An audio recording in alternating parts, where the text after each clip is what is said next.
have to take place. And they have to take place not only amongst cultural studies people, but amongst anyone who's interested in understanding for a political reason, that is because we want better knowledge in order to better be able to strategically think about changing the world. Anyone who's interested in that conversation, I think, should join the conversation, right? And and that conversation will go on forever, right? Because you will never have the perfect story. You will never get it all sewn up and say, this is the end. But even if you could, by the time you got the story told, the world would have changed enough that that story wouldn't work anymore.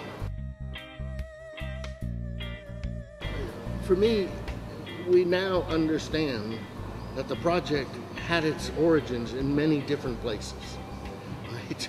I mean, Birmingham and the British project, for any number of historically determinate reasons, it's English, and English in the post-war years has become the kind of global language of the academy, partly because of the economy of productions and of academic distribution, partly because Stuart Hall is so charismatic as a kind of representative of that group. It has become a kind of signifier. But I can only tell you the stories of a couple of those. I'm learning the story of Latin America with my work with Arturo, and I'm learning the stories about Asian origins with my work, my relations with Kwan-Sin Chen and Megan Morris and people. So I'm learning about the genealogies. But if you take, for example, the United States or England, they're very similar. They have to do with, I think, one, the perception after the Second World War of the increasing sense of social change without the sense that one had the theoretical and methodological tools to understand the social change. Two, the sense that culture somehow seemed to be playing a big role in these changes. The role of the media and the rise of popular culture and the increasing globalization of political and cultural and economic relations were all intertwined. But three, and this is where I think the project, as it were, becomes clearest, and I think it's still continuing true, is the dominance, the rise to dominance in the post-war years of the privileged status of science as a kind of monological epistemology, right? That only science gives you valid knowledge. And so what happens is the humanities reduce themselves to a kind of normative aesthetic set of principles. They appeal to Kantian transcendentals, etc., without any sense that, the humanities have something to contribute to understanding the world. And so part of the discourse of the center when it began at Birmingham was very much a kind of argument against this science as the embodiment of this Enlightenment epistemology, depoliticized objectivity, all of this kind of stuff, progressive accumulation, right? And the power of science was the enemy. But not, from that you could expand to say it's not only the power of science, it's the power of any kind of attempt to reduce the complexity of the world, because that's what science does. It reduces the complexity of the world to some level of simplicity, whether it's, genes or quantum or whatever. That's the project of science, which of course came more and more to dominate the social sciences. And it seems to me against that project.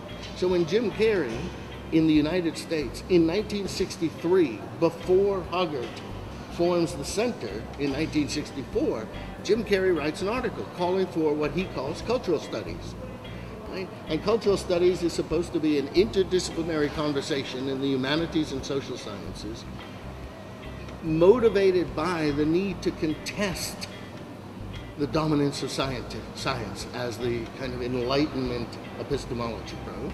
Lots of people today think that because science has discovered notions like complexity, and the biological sciences have become systems theory, etc., that it's okay.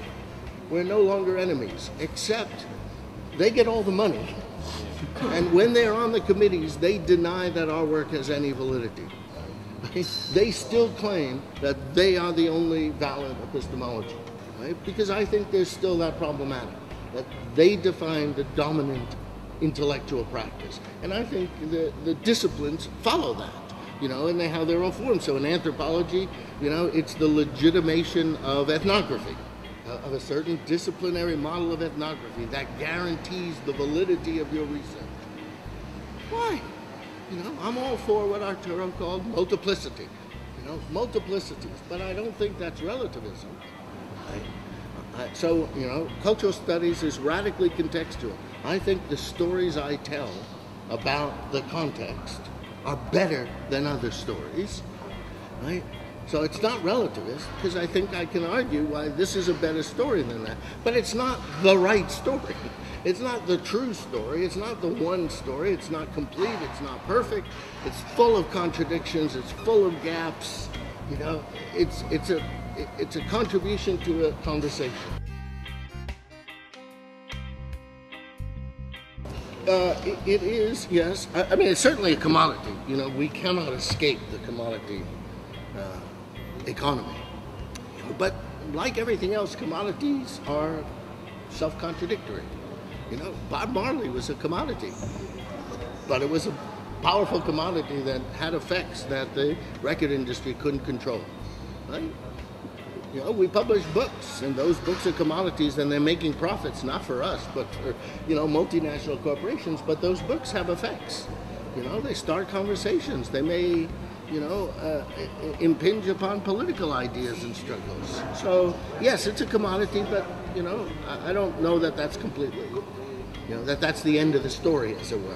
I haven't said anything interesting to me now anymore. I haven't said anything interesting to say it's a commodity. Is it still a fantasy? Yes, but it's a fantasy in the sense that it's a project, right? That's why I don't think when I talk about cultural studies and say this is what I think it is, I don't want to use it so much as a judgment and say, oh, that work isn't cultural studies. I want to use it just to remind people of what the future possibilities are.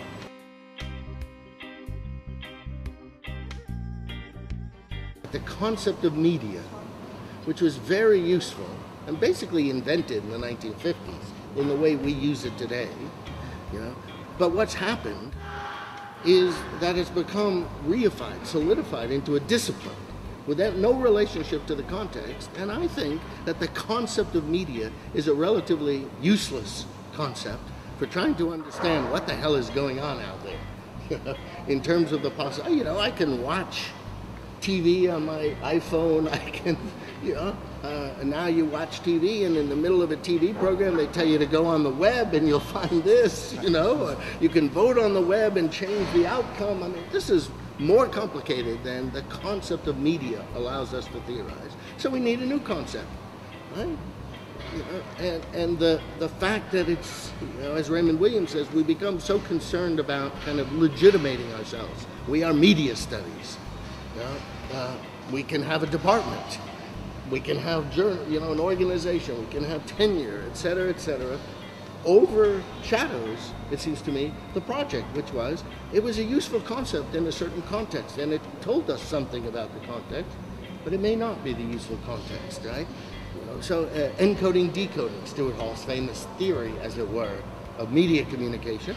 It was a useful concept in the 70s, given certain political problematics in England, given certain arguments that he was having, about how to look at the media. But Stuart, no one in England talks about encoding, decoding anymore. It just doesn't provide any useful insight anymore. It's, same with subcultures. I mean, subcultures was a response to a certain context. It's not a universal theory that you can then take anywhere in the world and sort of say, oh, look, another subculture. At the very least, if you do that, your work is